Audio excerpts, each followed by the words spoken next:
I went in the house and I sat down for a minute because I started to feel sick. All the lights were on in the house. I sat down on her stool next to her bed. When I sat up, I was no longer in her bedroom. I couldn't see the hand in front of my face. It was just very, very dark. And the smell was the first thing that actually made me sit my head up, because I started to smell this putrid odor. It smelled like rotting flesh and burning sulfur. So I start freaking out and I'm like, oh my God. And I'm like, wait a minute.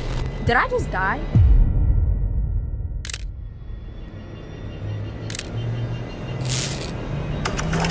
Ashton, welcome to God's Voice Day. So excited to have you on the show. We connected briefly on my 15-minute phone call that I do on the other channel, and you shared your supernatural story, and it was powerful. So you had an encounter that started at a birthday party. You ended up slipping out of your body, and you were being dragged into something you never expected. So Ashton, feel free to take us back as far back as you want to, and paint a picture. What happened that night? So that night it was, well, I thought it was going to be normal. It was, like you said, at a birthday party. I wasn't expecting any of the things that happened to happen. I was kind of just minding my business. Everybody's in the backyard, listening to music, eating, walking and talking. I'm just minding my business. And it all kind of started leading up to that night. I had been having some backsliding issues with the Lord, because the Lord had been telling me to let go of smoking and previously drinking. I was heavily addicted to both of those things because I was in deep depression.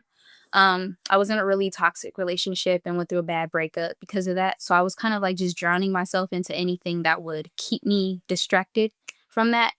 And I started going to church. I got baptized and everything. I got filled with the Holy Spirit at age 18, actually, but I backslid really bad. So I came back to the Lord and I told him I don't want to smoke anymore, but it's to the point now to where I couldn't stop if I wanted to. And I wanted to, but I literally just couldn't stop because I was that heavily addicted. So it started when I prayed this prayer. I asked God to take the taste of the weed out of my mouth permanently, to where I could never pick up another blunt ever again. And he did just that. So leading up to this night, actually before the day that this happened, I had went with a friend that I met up with him. We used to go to school together. I was in like 8th grade and I think he was in like 9th grade or something. We met up and smoked, but I hadn't seen him in a really, really long time. And even in school, we didn't talk that often. But when we met up, he offered to smoke with me, and he had like his, weed already rolled. And I didn't think anything of it. So I smoked with him. We sat in his car, and I had also brought a friend with me. And something started to feel just weird, like off. And we were kind of just sitting in the car talking. And I noticed like even stuff around his house, it didn't look right. Like most people have like furniture. Most people have like, their room, it looks like home when you go into their house. And this place, it looked abandoned. And I'm like, you live here? Like, it does not look like you live here. And he noticed he also had he said it was his cousin, but there was a guy there and there was a pit bull there as well. He was a smaller dog, but we were kind of playing with them. And the dog was very aggressive to be a puppy. Like, as he's playing, he's biting you and he's drawing blood. So I'm like, something just didn't feel right. So once we smoked, I noticed that feeling kept intensifying, and it wasn't just me, it was my friend as well. She was like, I feel weird being here. And I'm like, yeah, something's off. So I start hearing the voice of God telling me to leave. And as I'm about to leave, he starts getting like angry that I'm leaving. And he was like, well, I was already kind of feeling some type of way that you came over here with somebody, because I thought you were coming by yourself. And I'm like, I mean, I didn't think that was going to be a problem. But later on, we're getting ready to leave. He gets upset. Kind of throws like this tantrum about me leaving. So I was like, yeah, no, I'm gonna go. We left, and then it felt like we were being followed as we left.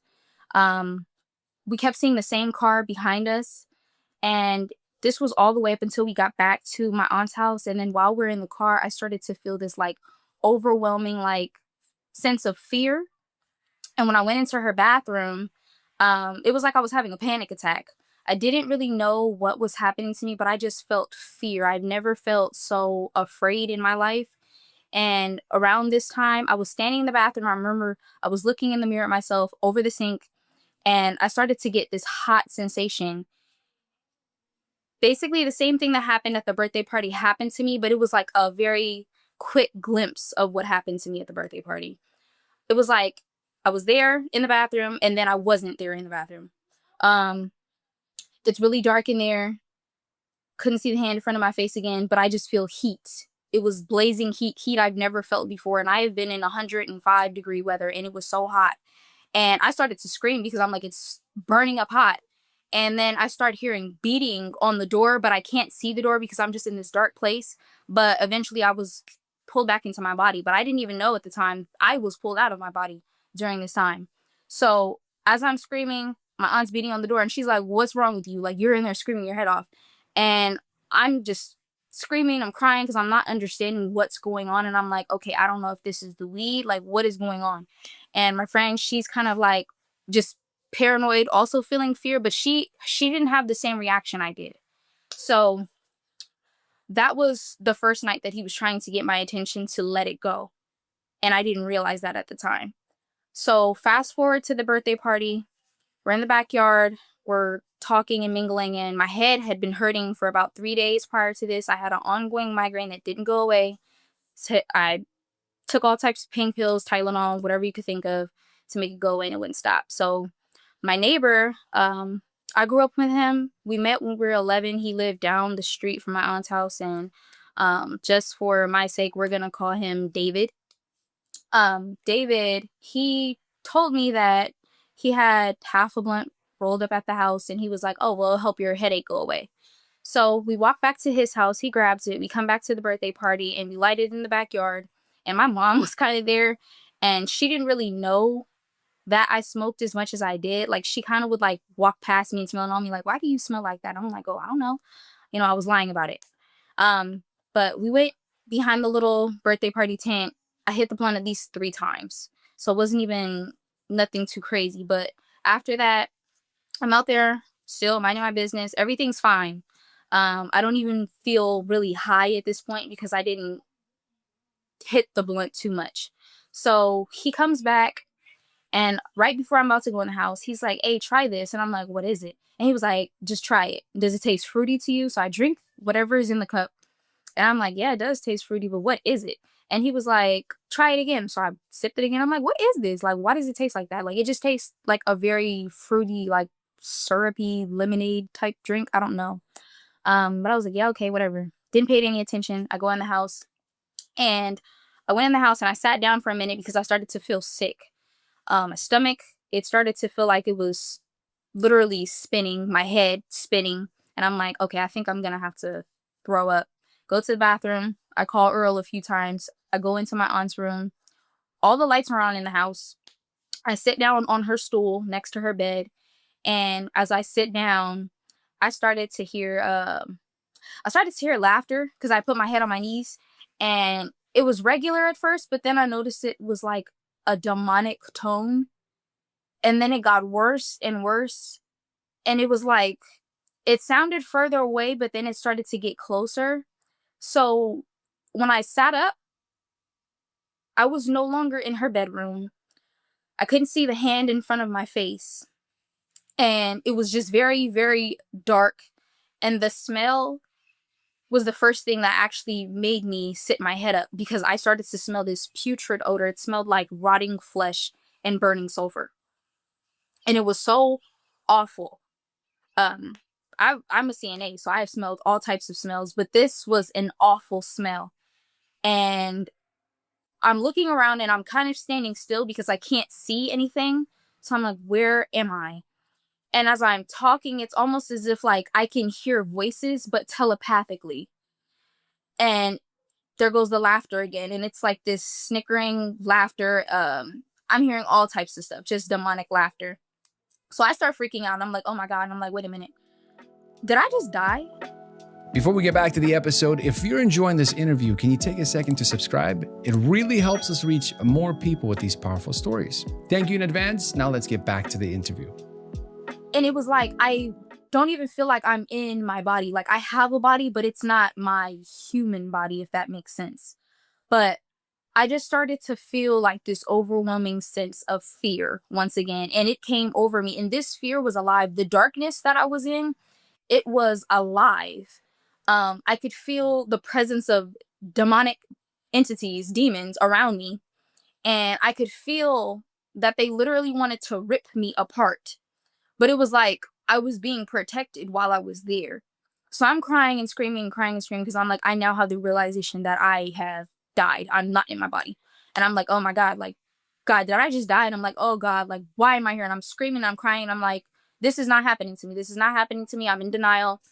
I'm just like, this is not happening to me. I need to wake up. I need to wake up. I'm trying to close my eyes and I'm opening my eyes and I'm still here and I'm freaking out. So I start to hear this voice and it's like a mocking voice and it's like, what did you take? And I'm like, I didn't take anything. I didn't take anything. Why am I here? And then I started to think, wait a minute, what did I take? And soon as I said nothing, it was like I dropped like an elevator, like you feel an elevator going down to the floor beneath you. That's exactly the feeling how it felt, but it was very swift.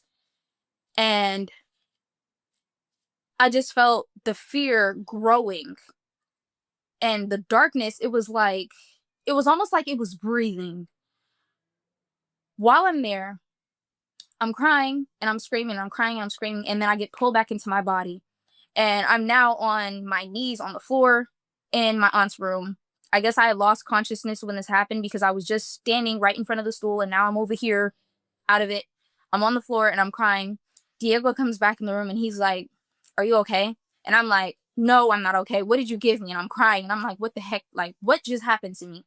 Because just a few seconds ago, I wasn't here. So it's like I'm aware, but I'm in denial of what's going on. And then I'm like, okay, whatever it was that he gave me, maybe I'm tripping out on it.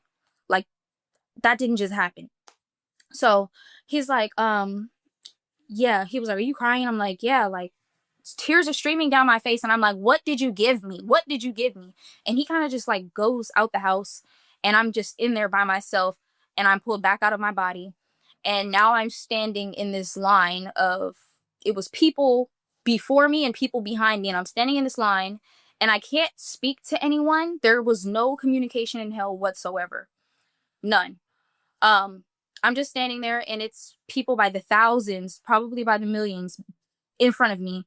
And I could see at the front of the line, there is this gigantic, it looked like a pot, like a witch's pot almost. And I saw this tall demon, very grotesque looking. It was dunking people in the pot. And as they were going in the pot and coming back up, their skin was boiling off and then growing back. And as it grew back, he dunked them in there again. And he's laughing. He's laughing, he's laughing, he's laughing. And I'm hearing other demons laugh at the torment of these people. And these people are in these lines and they are screaming and crying because everybody that is in this line, they all know this is about to happen to me. So I'm crying and I'm screaming because I'm like, oh my God, like I'm in this line. Like he's about to do that to me. And I am losing it, like losing it. I'm screaming, crying, crying out to God, just like get me out of here.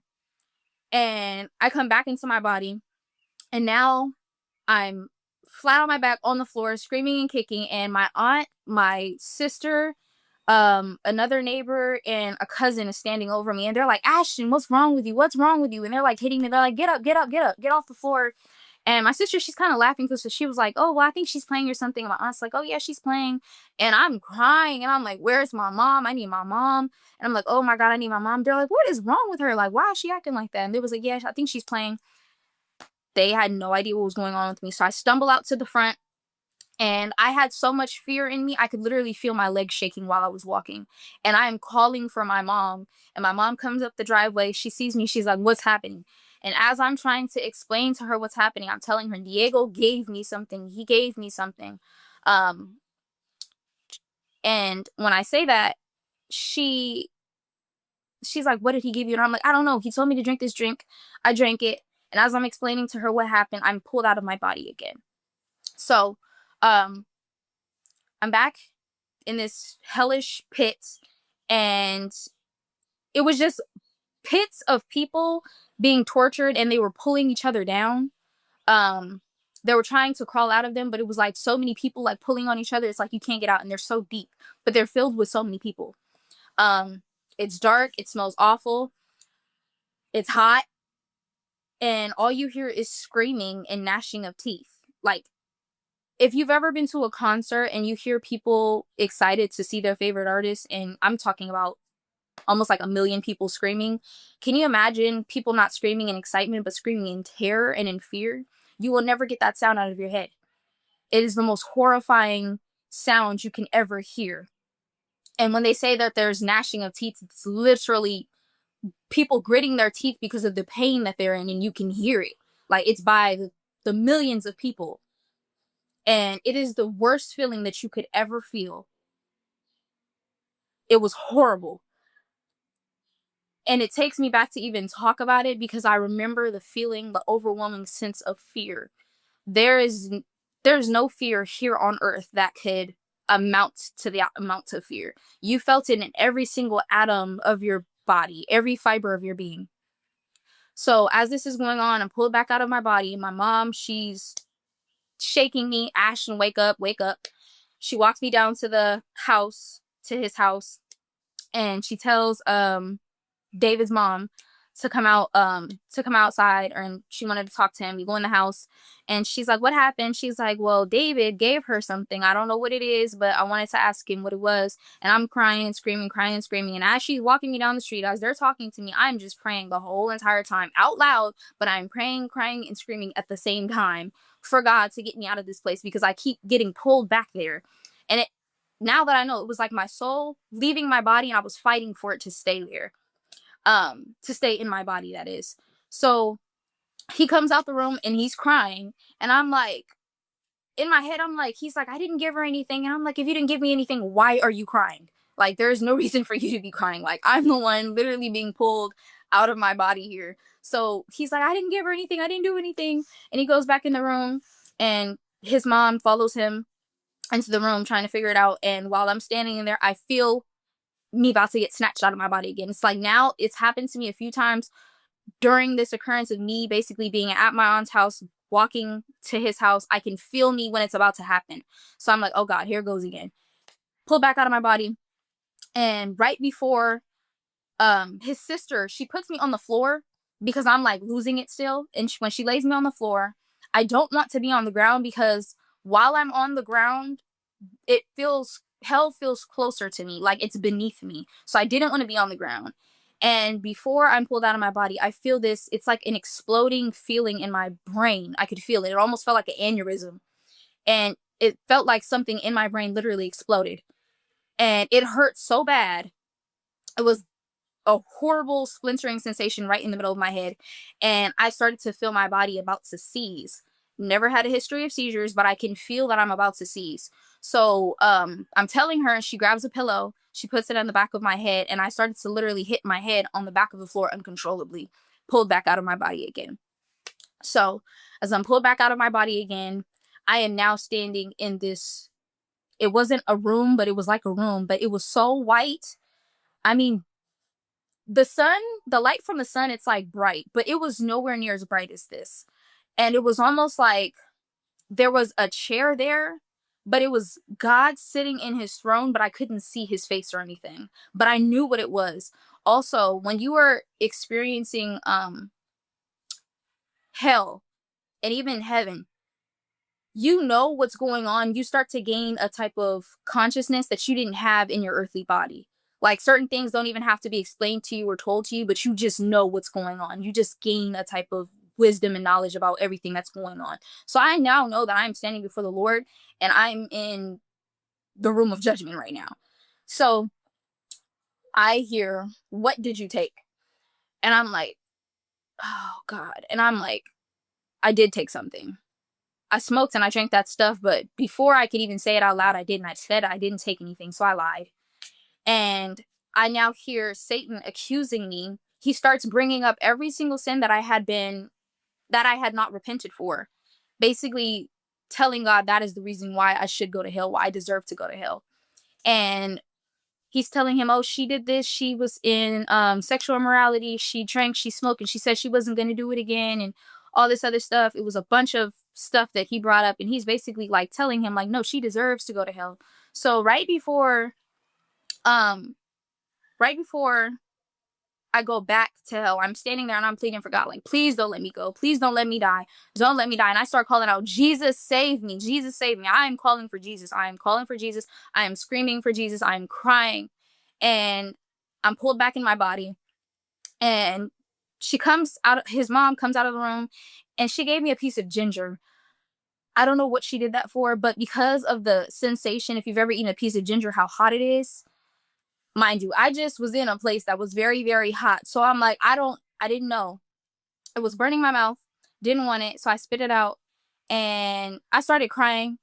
And I'm telling my mom, I'm like, I need to get out of here. I need to get out of here. And she was like, Ashton, wait, no, Ashton, wait. So she's trying to hold on to me. And I get away from them because I'm like, okay, maybe if I get away from them, this will stop happening to me. Because I'm not sure why. Like, it's like every time I'm around them or I'm in this house, I'm now in another house, but it keeps happening to me. I'm basically just trying to escape what is happening to me. And no matter where I went, it kept happening. So I leave. I go out the house, and as I go out the house, I see this bright light. It looked like a gigantic orb, but it was in the sky. So I saw it. And I don't know why, but I felt the need to basically run after it. But I didn't even know that I was chasing death. People always say, like, when they had hospital experiences, basically dying on the table, you see this white light. When they always say, oh, don't go into the white light. That is literally death. It's the spirit of death. It doesn't come looking like what most people think, like the Grim Reaper with the axe thing. It doesn't come like that. It is a light. So I chased this light. I was running down the street, ran across another street, and my mom got in her car to literally chase after me because nobody could keep up. So never ran this fast in my entire life. I'm running, chasing this light. I'm thinking it's a good thing. So I get to this church as I'm running. I ran across the street, and I get to this church. I've never been to this church before, but it was just there. The light basically hovered over it and came down. So I'm like, okay, maybe this is where I'm supposed to go. And I'm beating on these church doors. And according to everybody else, it was empty. Nobody's there. But as I'm looking through the gates, there's a cross there, and there's candles going up and across the side of the cross. There were candles and they were lit. So I'm beating on the door, and I'm still calling for Jesus, praying and calling for Jesus. And I'm praying. They catch up to me. Caitlin puts me down on the ground again. And I'm telling her, don't put me on the ground. Don't put me on the ground. She lays me down. She's super strong. Puts me down. And I now start to see that this orb is coming over me. It went from being really, really far away, and now it's right over me, and it's coming down on me. And my mom, she comes, my sister, my aunt, and another few neighbors, they were there. And I'm starting to feel like I'm gonna die. Like, this is not gonna stop. So I just accepted it. I'm like, I'm gonna die, and I'm going to hell because of the way that I was living my life. And it was the fact that I was dying while committing my sin, which was addiction, which was the marijuana, because God calls us to be sober, and I was not sober minded. And while this is happening to me, I'm telling my mom, I'm gonna die, and I'm like, I'm sorry for being disobedient to you. I'm telling my sister, I'm sorry for always fighting with you, because we used to fight a lot as kids. And I'm just apologizing to everybody, and I'm pretty much saying my last goodbyes, because I now, like, no, I'm gonna die. I'm not living through this.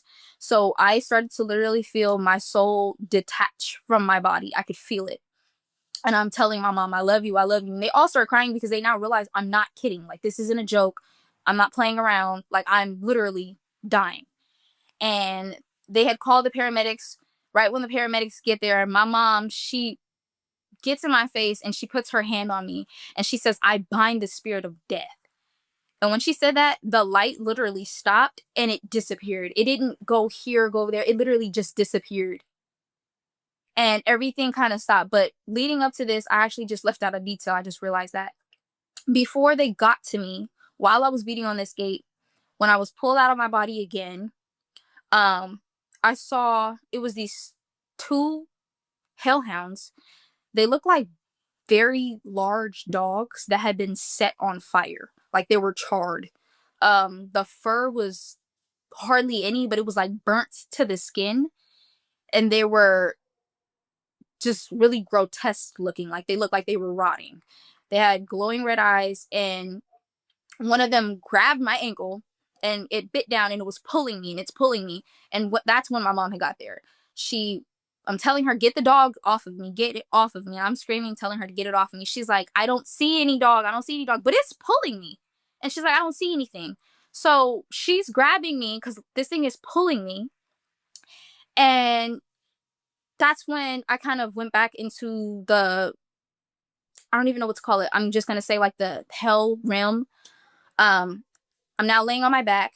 These two demonic entities basically disguising themselves as like men or angels because they were really tall. They had on these robes and the robes were like dipped in blood, but the blood wasn't liquid. It's like you could tell what it is, but it wasn't liquid. There's no liquid, there's no water in hell. It's just fire.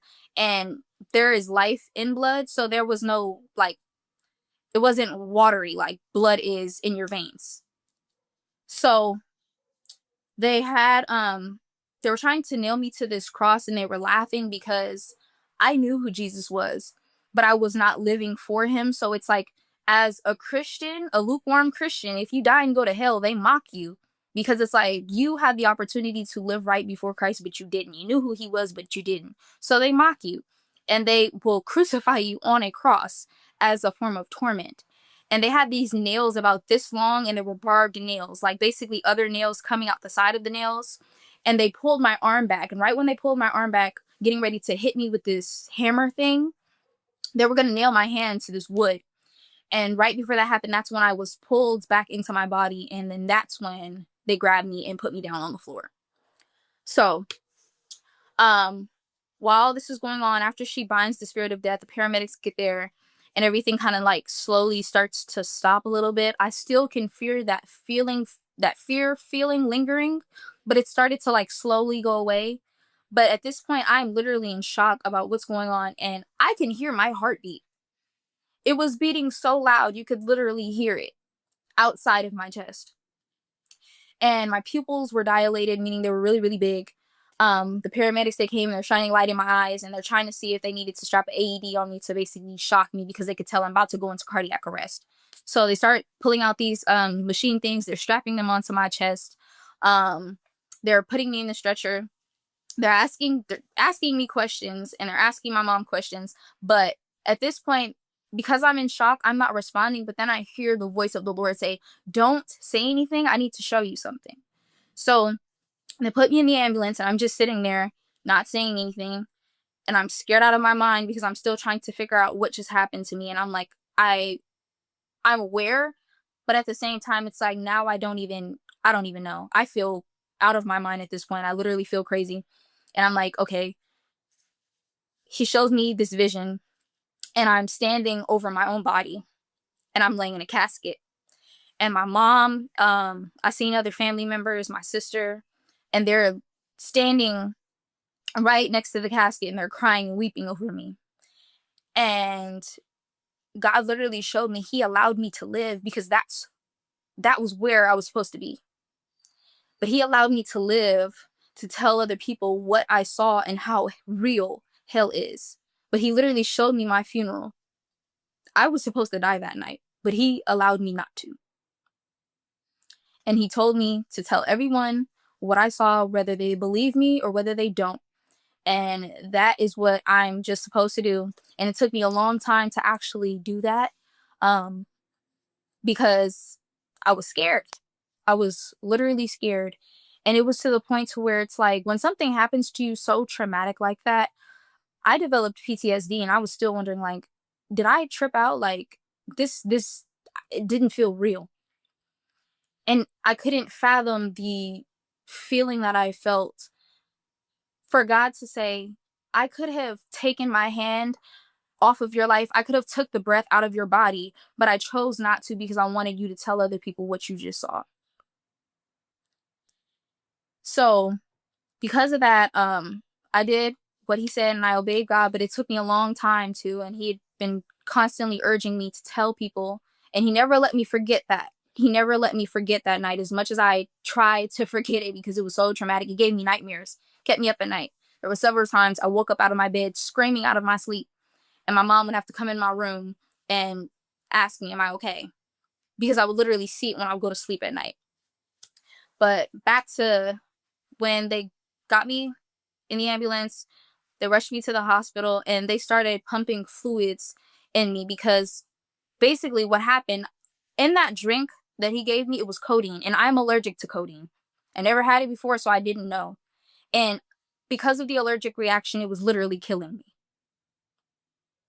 So they flushed my system, flushed my blood and everything, and they waited to just make sure that everything was out of my system. And while I'm sitting there in the hospital bed, the entire time when it stopped, my leg was still stinging, but because of everything that was going on, I wasn't trying to pay that much attention to it, but it was still stinging where the dog bit me.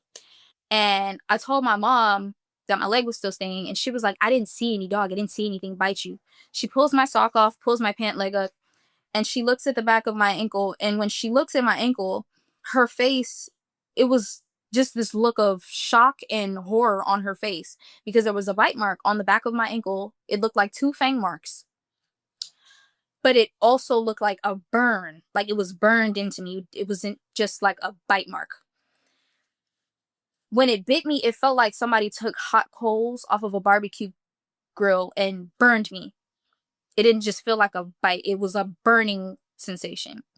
So she started to literally cry because she didn't believe me, because she's like, okay, you say this thing bit you, but I didn't see it. I didn't see any of this stuff. But she started crying because she believed me, and there's proof there. It bit me. So she was like, oh my God, like, she didn't know what to say. So she sits down, and I said, Mom, I have so much to tell you. What just happened to me? And she started crying as I'm telling her, and I'm telling her the details of all of this stuff. And she was like, yeah, you saw hell. Like, and I'm telling her I was supposed to go there. Like, God just, he let me live. Out of the million people that die every single day and go to hell because of the way that they live their lives, he saved me. And I will forever be grateful, because there were so many other occurrences before that one to where I was supposed to not be here. I was almost even sex trafficked leading up to this event. He saved me out of that, saved me out of every single situation that I have been in, situations where I was not supposed to make it out. At least alive, that is. I was not supposed to make it out. And because of the way that I was living my life as a lukewarm Christian, I would have died and went to hell. And people think you say, oh, you could say the sinner's prayer, and, you know, even if you know you're going to sin, you could just repent later for it. It does not work like that. It does not work like that. You can say that you love him with your lips, but if your heart is far from him, your final resting place when you close your eyes is hell. You cannot live your life any type of way that you want to and then say, oh, well, I know God and I love God just because I go to church on Sundays, but Monday through Saturday you're living your life in sin consistently. It doesn't work like that. And it took me a while to actually realize that.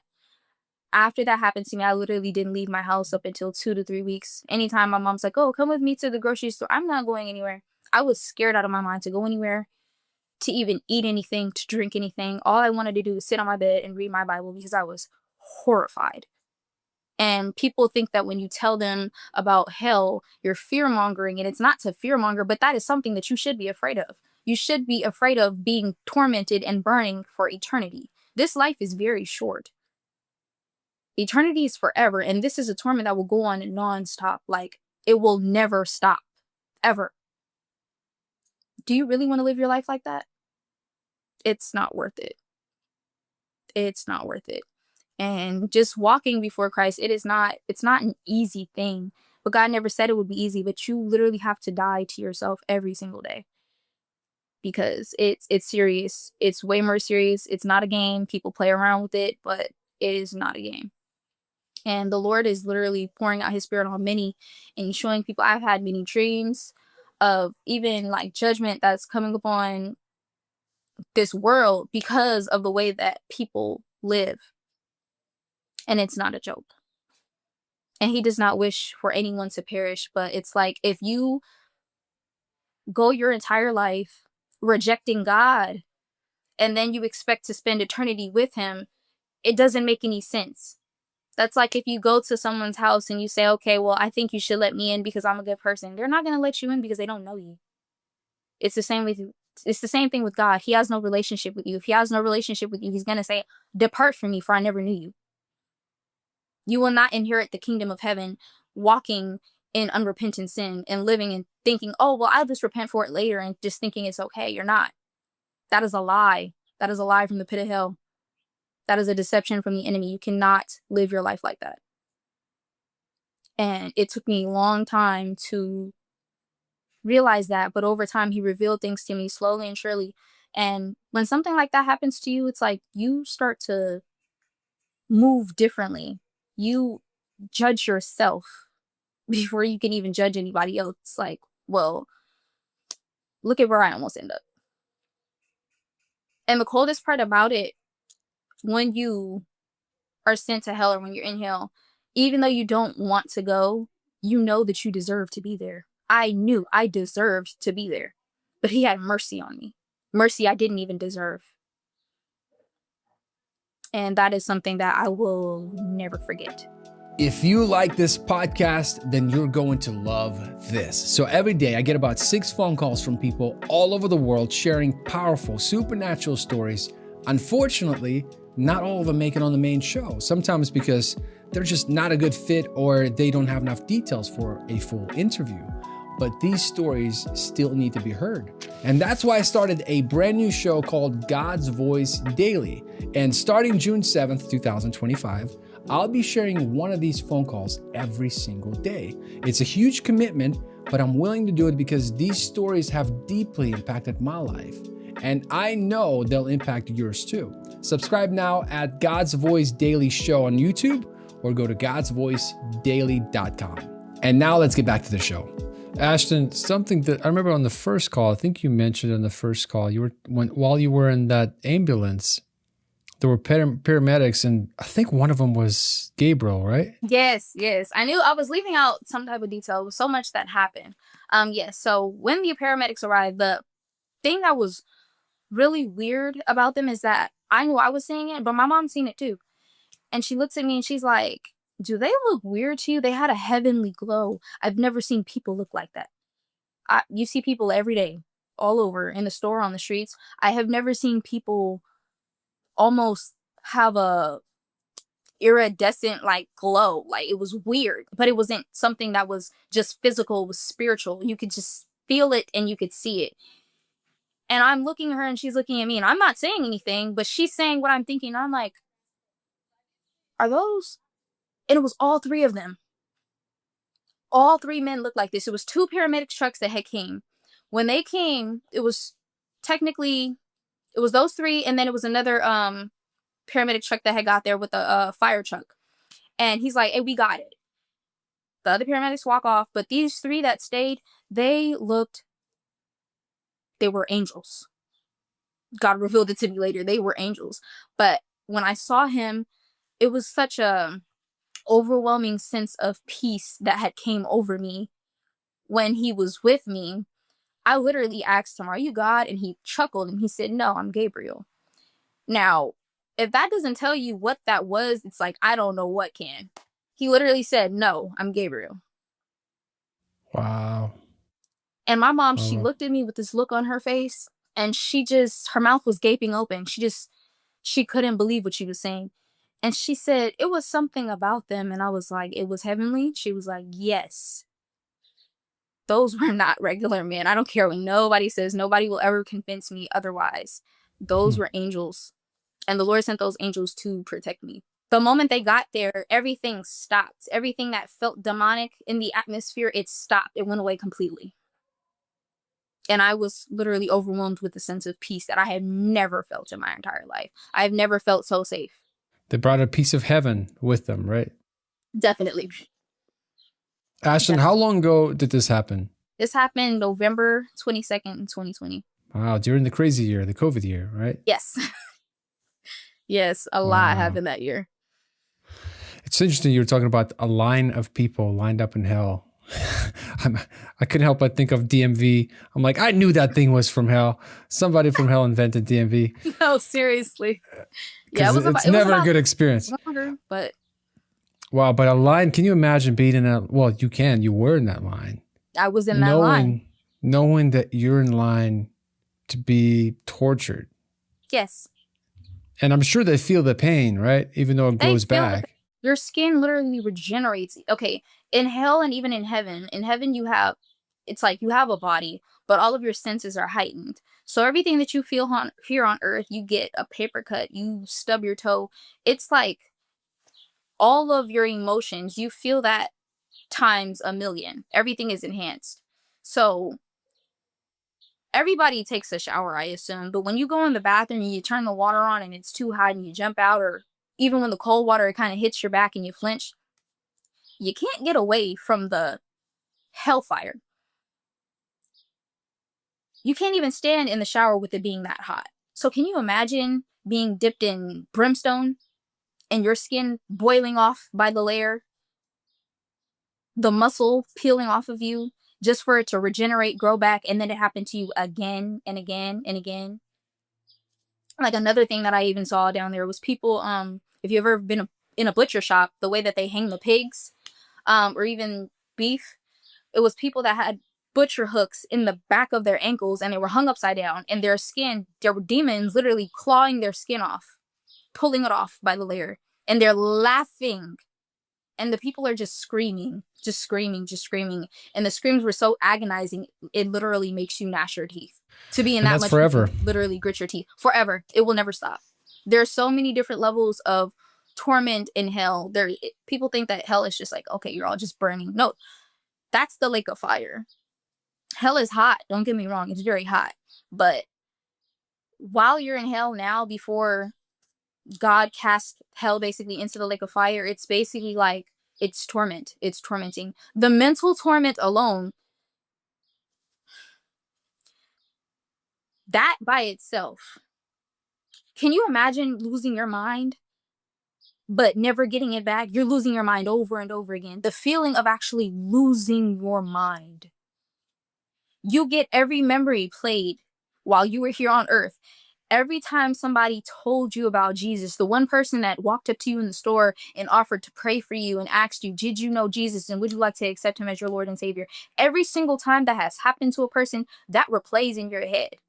Every memory of someone inviting you to church with them, or you being in church but you wasn't paying attention because you were on your phone and you was falling asleep and you wasn't really paying any type of attention and you couldn't wait to get out because you were going to go hit the club later. Like every memory, it comes flooding back to your brain.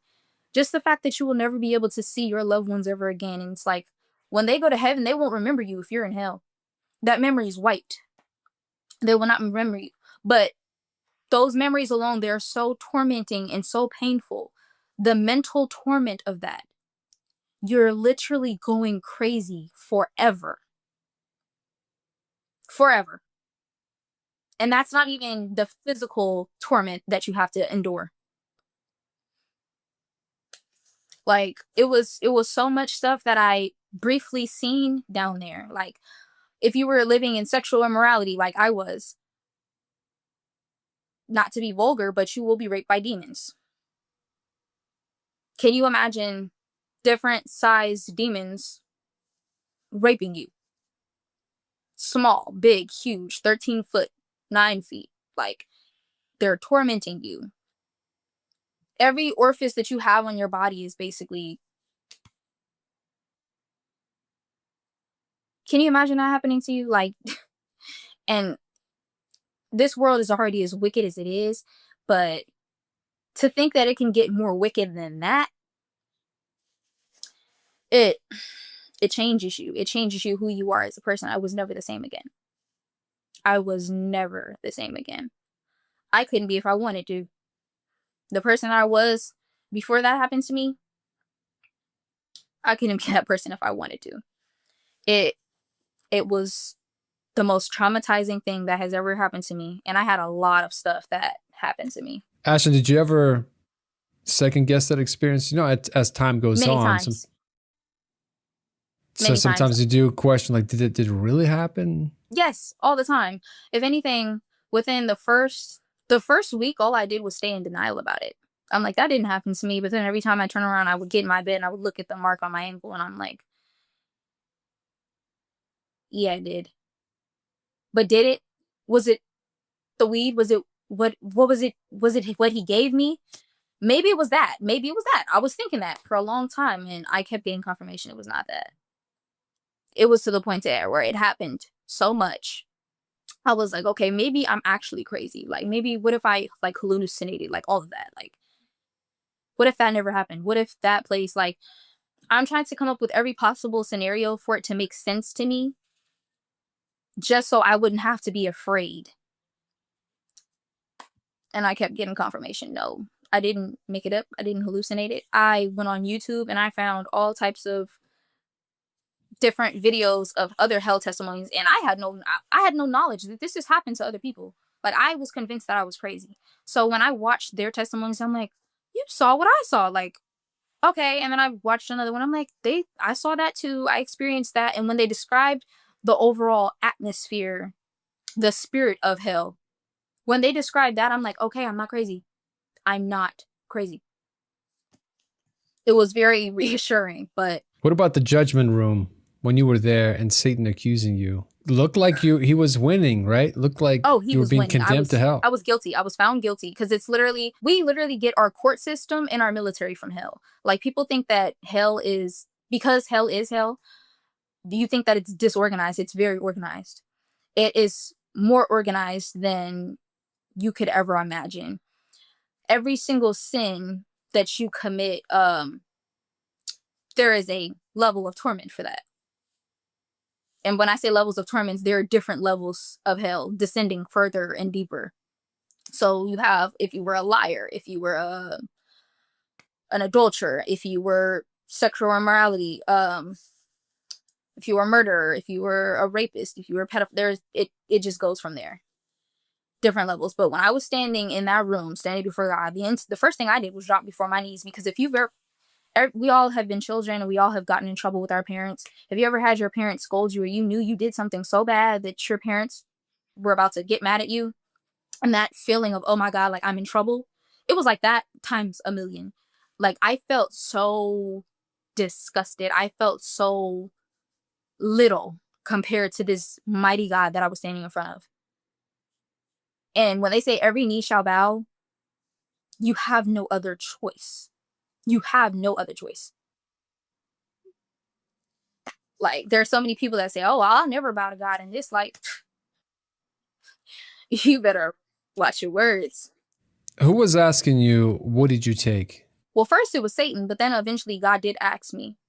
And when he was asking me, it was like in a mocking kind of tone. What did you take? What did you take? And I lied about it. I'm like, I didn't take anything.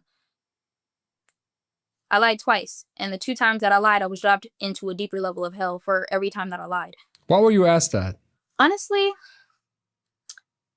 I was asked that question, I feel like, to see if I would tell the truth, but also because of the fact that I had smoked and then I drank that stuff, even though I didn't know what was in it. I could taste the fact that there was some type of alcohol. So when he did tell me to drink it again, I did. And I know that we're not supposed to drink or smoke. So the fact that I did that after I said I wasn't going to do it, knowing that that's a sin, it's a sin to basically not be sober-minded. So people say, oh, well, there's no specific scripture in the Bible. It literally says to be sober and be vigilant. Anything that you take that alters your mind state, it's a sin. You're altering your natural state of mind. That's witchcraft. It's literally witchcraft.